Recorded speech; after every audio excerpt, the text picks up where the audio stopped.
umasa ang pagdating ng itinuturong nasa likod ng pinakamalaking investment scam sa bansa na si Manuel Amalillo.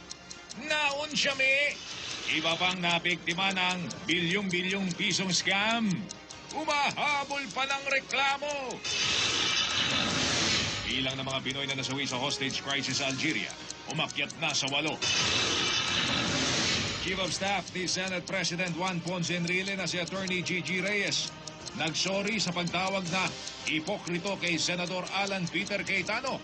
Sinagot din ang mga isyong ipinupukol sa kanya.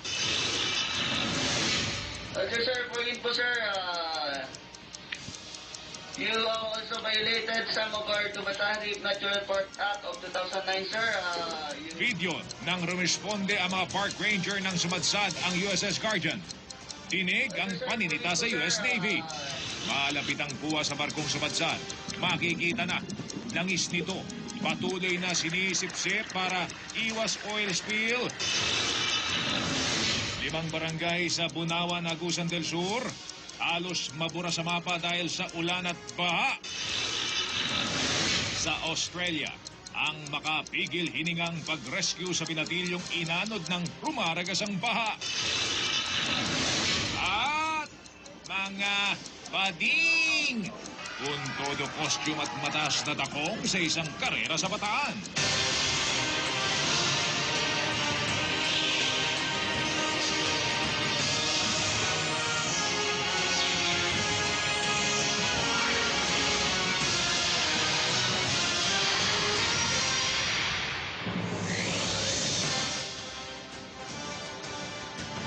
Gabi po na 11 May ang nakatagtang pag-uwi ngayong gabi mula sa Malaysia ng arestadong si Manuel Amalillo.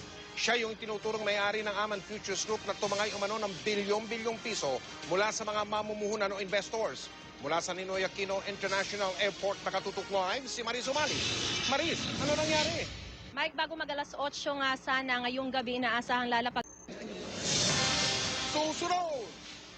Panoorin niyong mabuti panunungkit ng cellphone sa isang kainan sa lungsod ng Quezon.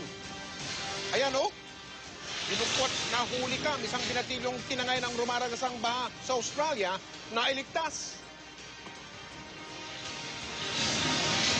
Magkakapatid na Aquino, dumalo sa misa para sa kaarawan ng kanilang inang si dating Pangulong Cory Aquino. Mga kalahok sa isang karera sa Bataan. Ayan, naka-high heels. Ang hirap niyan. Tututukan natin sa pagpapatuloy ng 24 oras.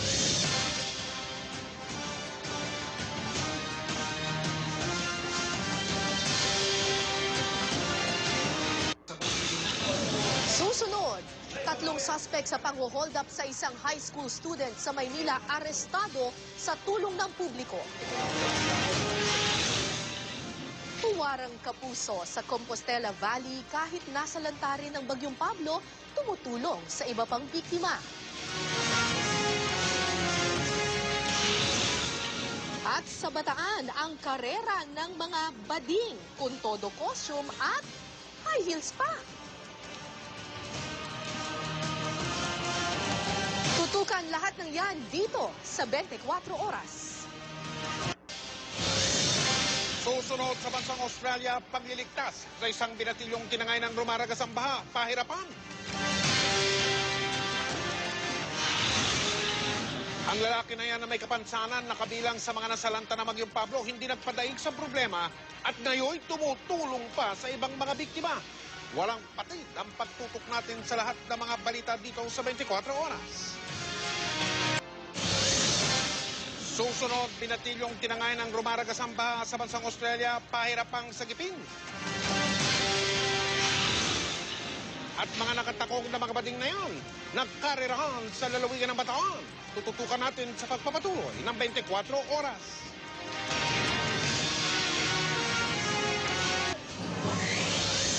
At yan po ang mga balitang aming tinutukan sa nakalipas sa 24 oras. Maraming salamat sa inyong pagtitiwala. Mula sa tahanan ng katotohanan, sa ngalan ni Mel Tiangco, Cara David at Pia Guanyo, ako po si Mike Enriquez. Ito ang GMA, walang kinikilingan, walang pinoprotektahan, walang kasinungalingan, serbisyong totoo lamang. At dahil hindi natutulog ang balita, nakatutok kami 24 oras.